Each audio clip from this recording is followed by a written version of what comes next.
아멘. 내가 떠나는 것이 너에게 유익이라 라는 제목으로 하는 말씀 증거하도록 하겠습니다. 우리가 2021년을 시작하면서 새해 서로 이렇게 새해 복 많이 받으세요. 서로 이렇게 인사를 나누었죠. 이 말뜻은 아마 그런 말이 의미가 내포되어 있을 거라고 생각이 돼요. 올 한 해도 신앙생활 잘 할 수 있길 바라고 건강하면서 또 하시는 모든 일들이 잘 되길 바랍니다. 아마 새해 복 많이 받으세요 라는 말에 그런 의미가 들어있을 것이라고 생각이 됩니다. 그러나 우리가 한 번 더 생각을 해봐야 되겠죠. 여러분, 예수를 믿는 것은 꼭 세상적으로 만사 형통하는 길인가 하는 것입니다. 여러분, 결코 그렇지 않죠. 예수를 믿는 것 때문에 오히려 성경은 핍박이 있을 것이다 이렇게 이야기를 하고 있다는 거예요. 여러분, 한번 생각해 보십시오. 예수 믿을 때요, 장사하는 사람들이 여러분, 처음에 정말 엄청난 손해를 봅니다. 저울추를 속일 수가 있나요? 이 정직하게 기업을 운영하는 것이 만만치가 않아요, 세상에서. 저는 현역을 못 가고 방위를 받았는데, 전투 방위를 받았어요. 처음부터 저는 예수 믿는 자라고 이렇게 고백을 하고 군생활을 시작했습니다. 그런데 여러분, 그 고백 때문에 혹시 예수 믿는 사람 왜 저럴까 손가락질을 할까봐 모든 것에 조심스럽고 본이 되지 않을 수가 없었어요. 때로는 예수 믿는 것 때문에 내가 먼저 양보해야 되고, 좀 이기적이라고 이렇게 비치면 예수님께 누가 되니까.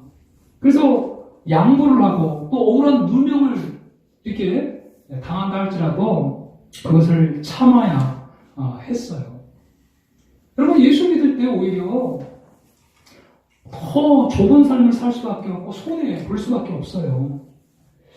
왜냐하면 우리는 더 이상 이 세상 사람들과 똑같이 살아갈 수 없기 때문에 그런 것입니다. 한 걸음 더 나아가서 예수를 믿는 것 때문에 여러분 핍박을 받게 될 것이다. 예수님은 분명히 말씀하고 있어요. 예수님과 세상신 둘 중 하나를 선택하라고 세상은 강요하기 때문에 그렇습니다. 오늘날은 이 시대정신을 따라야 한다는 거예요. 오늘날 시대정신은 약자를 보호하는 것이에요. 전 세계에 바로 이러한 시대정신이 흐르고 있어요. 그래서 약자를 보호하기 위해서 소수자법, 그죠? 낙태법. 이 여성의 인권을 존중하기 위해서 이 낙태법을 폐지해야 된다. 그래서 이 태아의 생명을 갖다 함부로 이렇게 죽이는 이런 법을 통과시키려고 하고 있죠. 통과가 됐어요, 낙태법이. 그리고 국가인권위원회법을 또 통과시켜서 군에서까지 또 이 인권 문제를, 그래서 이 군 안에 동성애가 또 마냥 할 수밖에 없는 이런 법까지 통과를 시키려고 한단 말이에요. 이것이 시대의 흐름이에요. 약자를 보호하기 위한 법이라는 거예요. 취지는 좋지만 그 안에 생명을 경시하고 우리나라의 미래에 아주 해악을 끼치는 이러한 악들에 대해서는 여러분 잘못됐다라고 우리가 이야기를 해야 된다는 거죠. 그런데 이렇게 이야기를 하면 세상은 어떻게 이야기합니까? 저 옹졸한 사람들, 자기밖에 모르는 이기적인 사람들이라고 그렇게 세상은 기독교인들에 대한 손가락질을 한단 말이죠. 너희들은 왜 시대정신을 따르지 않느냐 이런 말이에요. 왜? 약자를 보호해야지. 그렇지 않느냐 이런 말이죠. 그러면서 기독교인들을 꼰대라고 하고, 그죠? 이렇게 비아냥거리는 이런 것들을 넘어가지고 이 시대정신을 따르지 않고 또 세상이 무상시하는 것들을 기독교인들이 따르지 않을 때 이제 핍박을 가하게 된다는 것이에요. 그래서 반드시 핍박은 오게 되어 있어요. 그러나 여러분, 우리는 걱정하지 말아야 합니다. 왜냐하면 우리보다 우리의 미래를 더 걱정하시는 누가 계시기 때문에요? 누가 계시죠? 예수님이 계시기 때문에 그렇다는 거예요. 우리보다 우리의 미래를 더 걱정하시는 분이 우리 예수님이세요. 오늘 본문의 말씀을 한번 보세요. 16장 1절부터 보면 내가 이것을 너희에게 이름은 너희로 실족하지 않게 하려 함이니 사람들이 너희를 죽일 뿐 아니라 때가 이르면 물은 너희를 죽이는 자가 생각하기를 이것이 하나님을 섬기는 일이라 하리라. 그들이 이런 일을 할 것은 아버지와 나를 알지 못하니라. 오직 너희에게 이 말을 한 것은 너희를 그때를 당하면 내가 너희에게 말한 이것을 기억나게 하려 하며 처음부터 이 말을 하지 않은 것은 내가 너희와 함께 있었습니다. 예수님이 이미 제자들에게 말씀하셔요. 너희 중에 하나가 나를 대신할 거다. 나를 따르는 것 때문에 출교를 당할 거야. 생매장을 당하는 거야. 그 사회에서. 출교를 당하면 생명 보호를 받지 못해요. 누가 죽여도 여러분 그 사람을 정죄하지 못합니다. 그래서 이 유대 공동체에서 출교를 당하는 것은 결국은 생명의 위협까지 그렇게 위협을 느끼는 일이에요. 그 정도로 엄청난 일이 벌어질 것이다. 예수님이 미리 말씀해 주었어요. 왜 말씀해 주셨냐면 그때 그 일을 당하면 실망하고 실족하지 않게 하기 위해서 예수님이 미리 이 말씀을 해주고 있다는 거예요. 예수님은 우리의 모든 미래를 다 아세요. 그래서 미리 그 일에 대해서 예방주사를 이렇게 맞고서 그 일을 잘 견뎌낼 수 있도록 그렇게 예수님은 우리 앞길을 인도해 가고 있단 말이죠. 여러분, 예수님은요, 우리가 우리의 미래를 걱정하는 것보다 더 우리의 미래를 걱정하시는 분인 줄로 믿습니다. 그래서 베드로전서 5장 7절에서는 이렇게 말씀하고 있는 거예요. 너희 염려를 다 주께 맡기라. 왜냐하면 그가 너희를 돌보시기 때문에 그렇다. 여러분, 이 말씀 믿습니까? 하나님 우리 돌보세요. 예수님은 우리를 돌보세요. 예수님은 우리 목자예요. 우리는 양이잖아요, 양. 그죠? 우리 양이에요, 양. 양이 목자 떠나면 어떻게 됩니까? 자기가 살겠다고 목자 떠나가면 어떻게 되죠? 양은 시력이 약하고 또 어떤 공격할 무기가 없어요. 그래서 길을 잃거나 반드시 이 승양에게 잡아먹힐 수밖에 없어요. 여러분, 우리는 양이에요. 우리의 진정한 목자는 여러분 예수 그리스도입니다.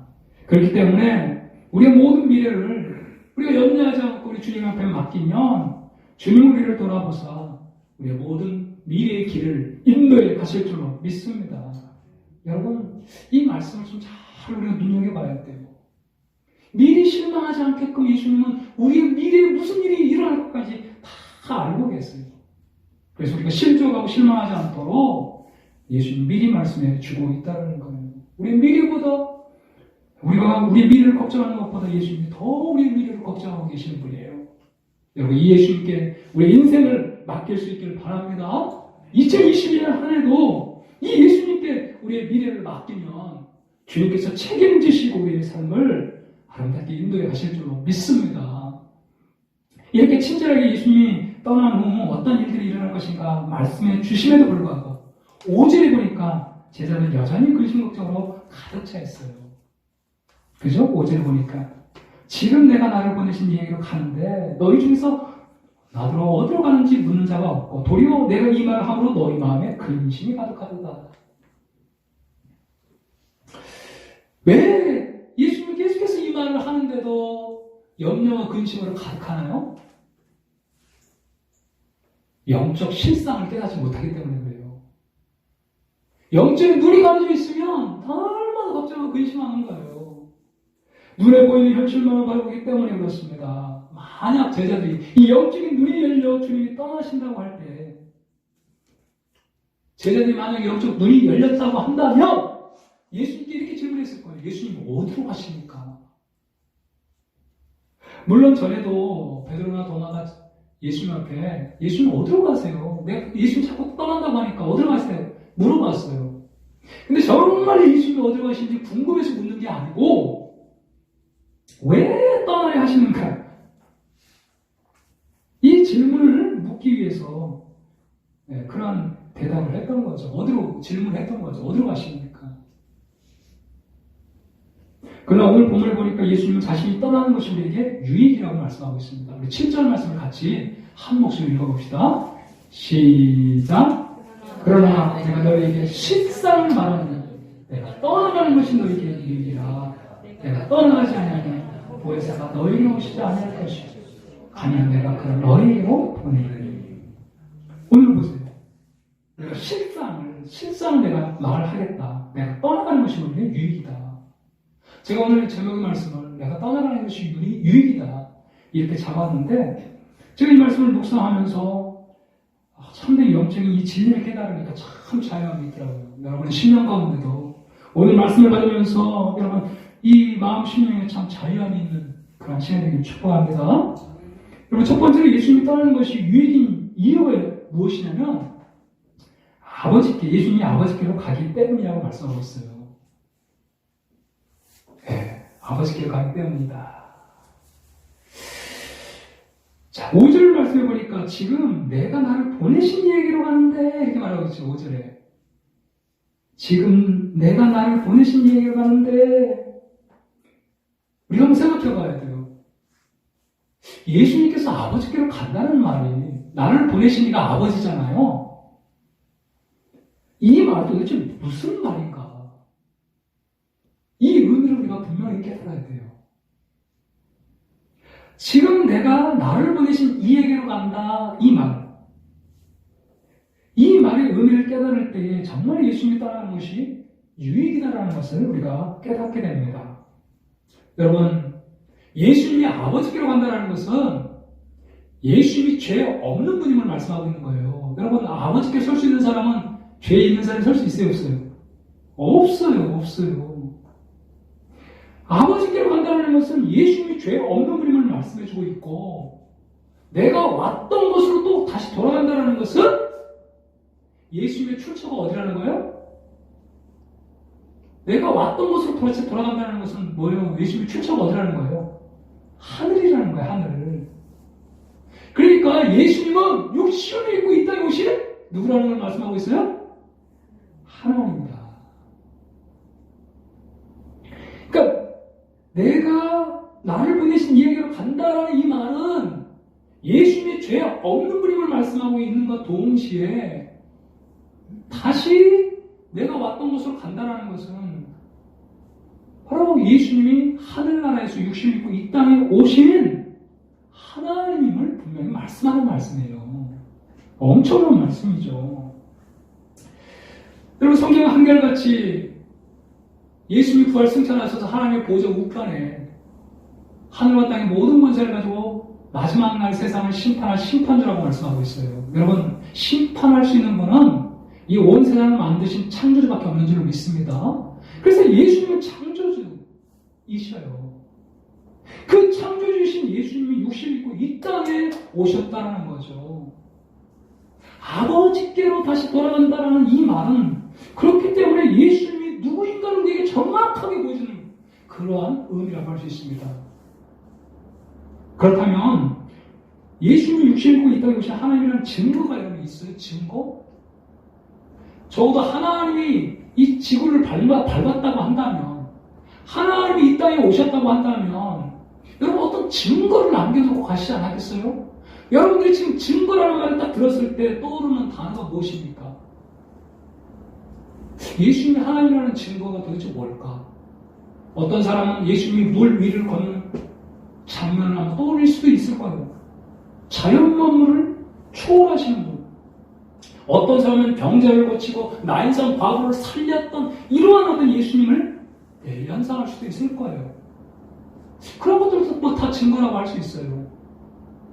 그런데 여러분, 성경에서는 가장 결정적인 증거가 무엇인지 우리에게 분명히 보여주고 있습니다. 예수님이 육신을 입고 이 땅에 오신 하나님이라는 가장 결정적인 증거, 여러분, 그것이 무엇일까요? 무엇일까요, 여러분? 부활이에요, 부활. 우리 사도행전 17장 31절 말씀을 같이 한번 읽겠습니다. 이는 정하신 사람으로 하여금 천하를 공의로 심판하는 날을 작정하시고 이에 그를 죽은 자 가운데서 달리 살신 것으로 모든 사람에게 믿을 만한 증거를 주셨습니다. 아멘. 그를 죽은 자 가운데서 다시 살리신 것, 이것이 뭐예요? 두자로? 부활이잖아요, 부활. 그 부활이 모든 사람에게 믿을 만한 증거라는 거예요, 증거. 이 증거 하나면 예수님이 누구인지를 정확하게 알 수 있다는 거예요. 여러분, 증거를 가지고 예수님을 믿어요. 하나님이 이 땅에 오셨는데 아무런 증거 없이 그냥 가셨겠냔 말이에요. 분명한 증거, 그것이 바로 부활이에요. 이 부활하면 더 이상 보여줄 표적이 없어요. 우리 마태복음 12장 38절 39절 보니까 이 서기관과 바리새인들이 예수님 앞에 와가지고 당신이 정말 메시아라고 한다면 분명한 증거를 보여달라 이렇게 이야기하니까 예수님께서 요나의 표적밖에는 보일 표적이 없다. 요나의 표적이 뭡니까? 물고기 뱃속에 들어가서 3일 동안 있다가 살아난 거. 부활을 의미해요. 부활을. 이 표적이면 더 이상 보여줄 표적이 없다는 거예요. 이 표적이면 더 이상 보여줄 표적이 없다. 여러분, 부활의 증거, 이 부활이 예수님이 누군가를 정확하게 우리에게 보여주는 거예요. 여러분, 십자가에 못 박혀 죽으신 예수님, 제자는 다 불필요 흩어졌어. 그때가 예수님 누군지 정확하게 몰라요. 물론 여러 가지 많은 기적과 능력과 이적을 경험했지만 그때까지만 해도 예수님이 누군지 정확히 몰라요. 그러나 부활하신 예수님을 만난 후에 그들이 완전히 변화되기 시작합니다. 여러분, 이 부활이 의심이 됩니까? 부활은요, 2000년 전 역사의 한복판에서 실제적으로 일어났던 사건이에요. 부활이 의심이 돼요? 여러분, 오늘날 예수 믿는 사람, 2000년 동안 이렇게 기독교가 이어져 올 수 있었던 것은 부활해서 지금도 살아계신 예수님이 아니라고 한다면 여러분, 어떻게 기독교가 이렇게 2000년 이어져 오며 전 세계에 가장 많은 사람들이 예수님을 믿게 될 수 있겠습니까? 여러분, 교회가 그것을 보여주고 있어요. 수많은 순교자들이 그것을 보여주고 있습니다. 성경대로 죽으시고 십자가에 죽고 성경대로 부활하시는, 여러분, 성경을 살펴보십시오. 예수님의 부활은 역사의 한복판에 실제적으로 일어난 결정적인 사건이에요. 여러분들이 믿고 싶어도 믿든 안 믿든 상관없어요. 예수님의 부활은 역사적 실존입니다. 그 부활을 목격한 제자들은요, 부활의 증인이 되었어요. 부활의 증인. 예수 부활하셨다고. 그게 간 곳곳마다 예수 부활을 증거한 거예요, 여러분. 예수 부활. 예수님이 십자가를 먼저 증거한 게 아니고 예수 부활을 증거한 거예요. 사도행전을 다시 한번 읽어보시면 부활의 증인이 부활의 증인. 마띠아를 왜 뽑았습니까? 마띠아를 부활의 증인이 되게 하기 위해서. 그들은 간 곳곳마다 예수님 부활하셨다고 증거했어요. 왜냐하면 이것이 그냥 결정적인 핵심이기 때문이에요. 여러분, 예수님이 부활하셨다면 정말 영적 생명이 우리에게 분명히 있다는 것을 말씀해주고 있어요. 그것이 뭐예요? 영생이에요, 영생. 죽어도 다시 사는, 영원히 사는 영생이 있다는 사실을 이 부활을 통해서 제자들이 본 거예요. 죽어도 다시 사는 생명이 있구나. 이 땅에 단시 그냥 우리가 80 내지 강건하면 70 내지 80 살다 죽는 인생이 아니고 영원한 생명이 있구나. 예수님의 부활을 통해서 영생을 보게 되는 것입니다. 예수님의 부활을 통해 보이지 않는 세계를 보게 되는 것, 정말 천국과 지옥이 있다는 것을 여러분 보게 되는 거예요. 예수 부활을 통해서 보이지 않는 세계를 보기 시작하는 것입니다. 예수님의 부활을 통해 하나님의 나라가 실제적으로 존재하고 있다는 것을 보게 되는 것이죠.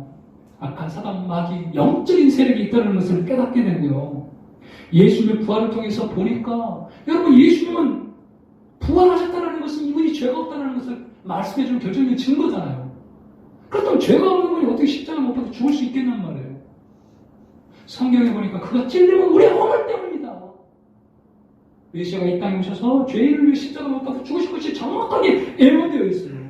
그래서 여러분, 이 부활을 통해서 십자가를 보니까 진짜 예수님이 나의 죄를 위해 십자가 못 박혀 죽으셨다는 이 사실을 깨닫고 죄사함의 감격과 기쁨을 누리게 되는 줄로 믿습니다. 이 부활이라는 렌즈를 통해서 모든 것이 다 한 큐에 다 꿰뚫어지는 거예요. 이 부활을 하면 예수님이 누구인지를 정확하게 볼 수 있고, 부활을 통해 십자가를 보니까 이것이 바로 나를 위한 사건이었음을 깨닫게 되는 것이죠. 여러분, 이 모든 것이 다 이 부활을 통해서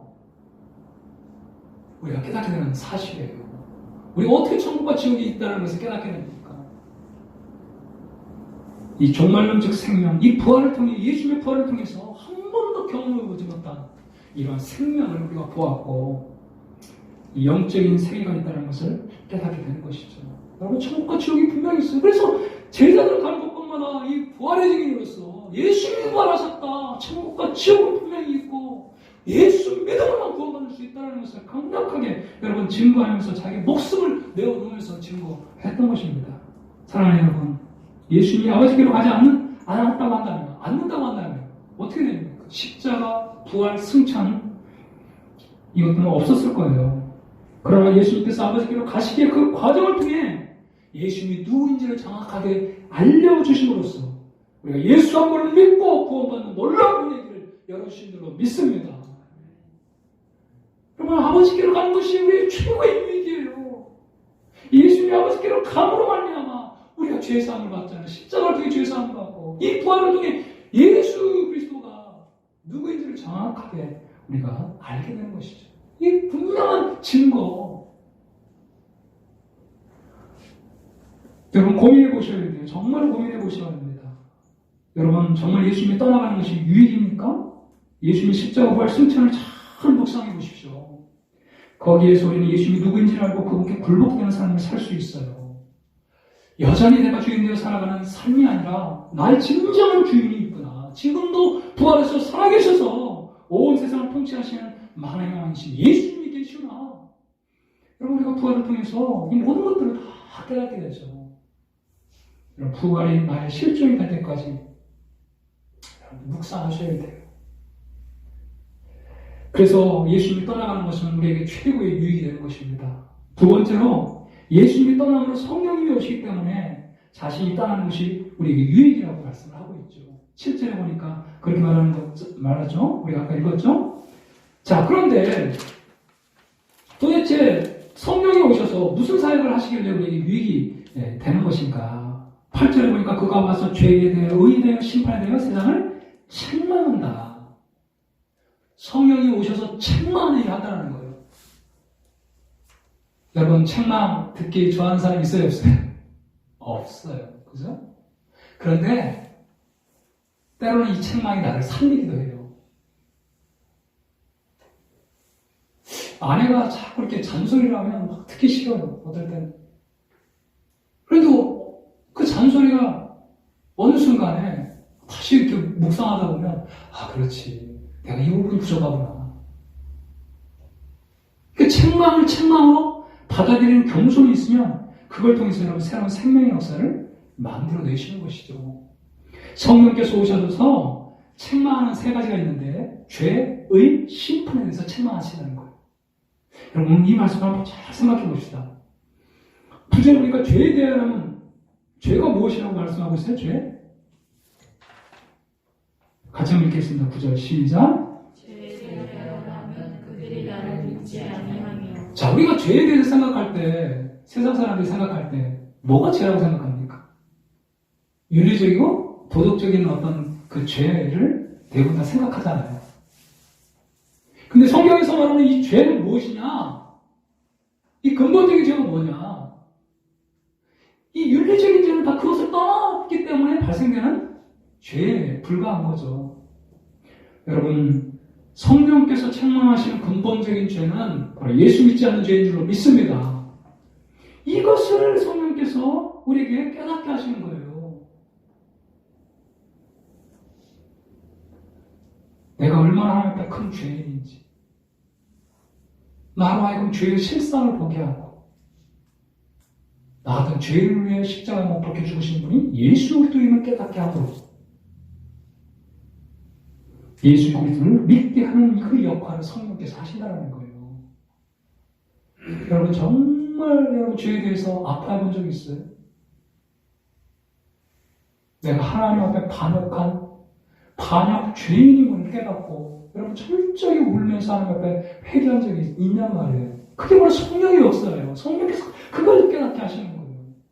내가 하나님 되겠다고 하나님 앞에 반역하여 하나님을 떠나 온갖 더럽고 추악한 죄악 속에 살았던 내 자신을 보면서 꺼이꺼이 울며 그렇게 하나님 앞에 돈을 자복하면서 이제는 더 이상 내가 주인으로 살아가지 않겠노라고 그렇게 하나님 앞에 회개하는 그러한 역사를 누가 일으키시냔 말이에요. 성령께서 하시는 줄로 믿습니다.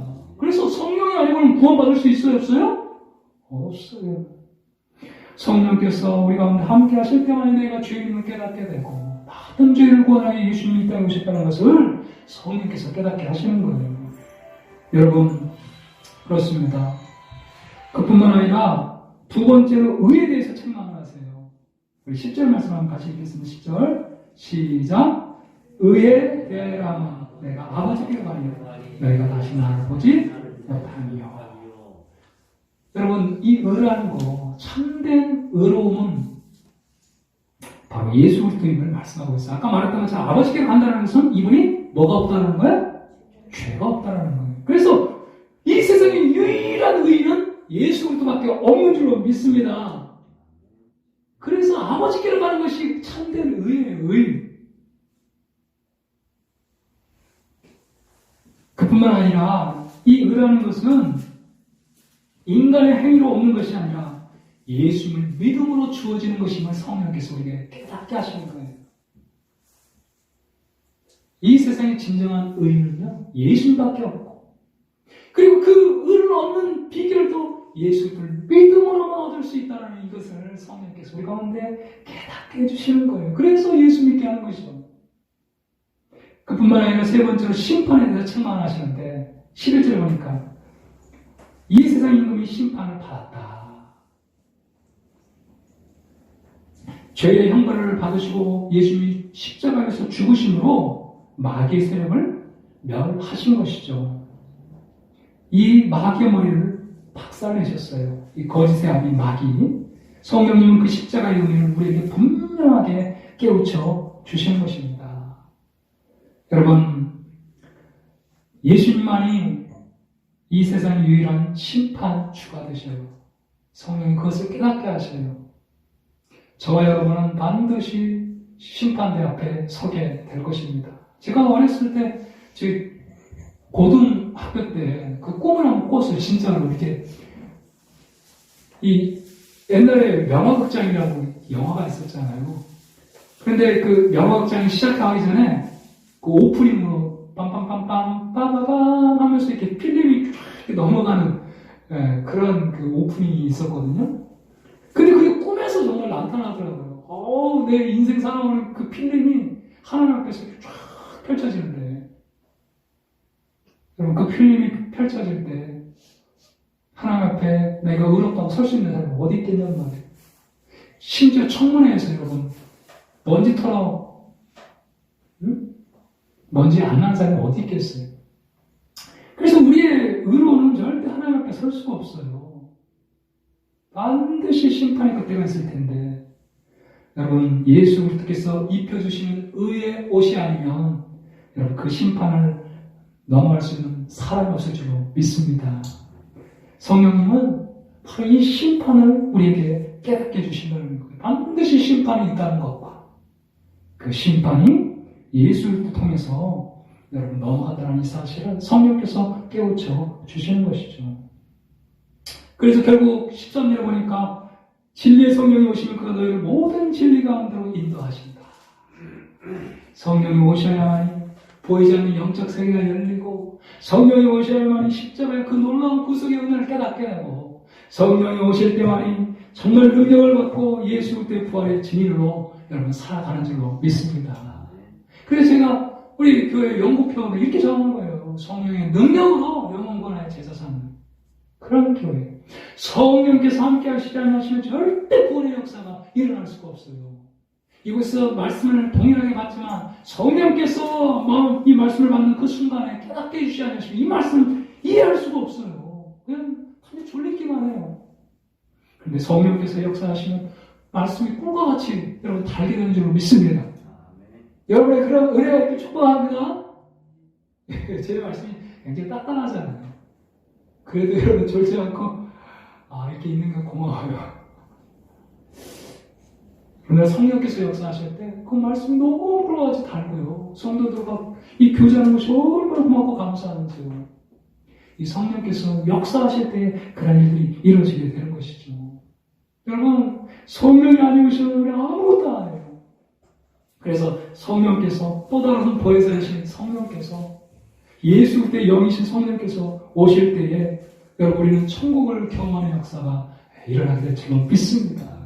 가진 것 없어요. 많이 배우지도 못했어요. 몸도 선하지 않아요. 그런데 예수님 때문에 기뻐하는 역사가 일어난다는 말이에요. 인간의 능력은 불가능하죠. 성령께서 영적인 눈을 열어주셔도 이 놀라운 십자가의 비밀과 이 부활의 놀라운 이 증거를 우리 성령께서 깨닫게 하심으로 말미암아 정말 이 땅 가운데 진정한 평안을 맛보며 살아가는 그런 역사를 베풀어 주신다는 거예요. 여러분, 예수님이 떠나가는 것, 이것이 우리 최고의 유익이에요. 그 예수님이 떠나가심으로 말미암아 예수가 누구인지를 비로소 우리가 알게 하시고, 그리고 예수님이 떠나가심으로 성령을 우리 가운데 보내셔서 정말 예수님이 누구인지 넉넉하게 알게 하시고 우리의 구원의 경고함, 내가 누구인지를 성령께서 깨우쳐 주시는 것이죠. 그렇기 때문에 여러분, 예수님의 떠나가심을 날마다 깊이 묵상하셔야 됩니다. 예수 그리스도께서 십자가에 못 박혀 죽고 부활하시고 승천하는 그 모든 과정을 깊이 묵상할 때 여러분, 이 예수님을 우리가 다시 한번 새롭게 발견하고 우리 구원의 경고함을 여러분 갖게 되는 줄로 믿습니다. 이런 은혜가 우리 교회 성도들에게 충만히 넘치기를 축복합니다. 아멘. 우리 함께 찬양하시고 오늘 들은 말씀 붙잡고 결단의 기도를 좀 한번 했으면 좋겠습니다. 이 마지막 날에 정말 성령님을 고대하면서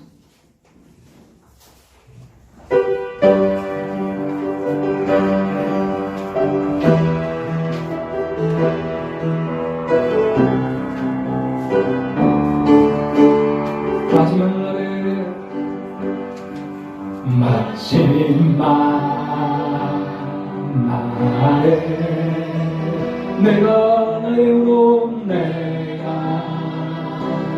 나의 영으로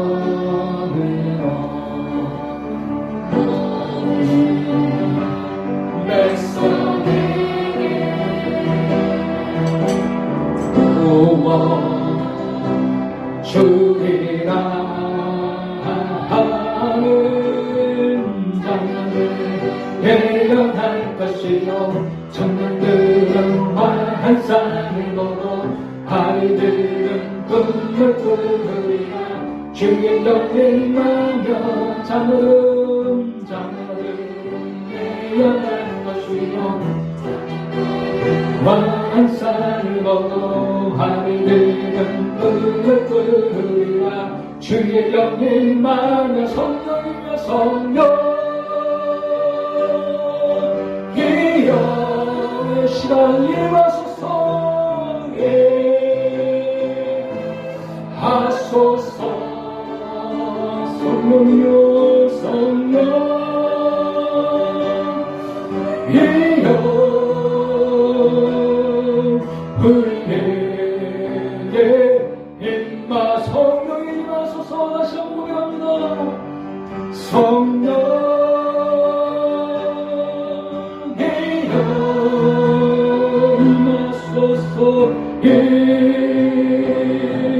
하소서 성령 이여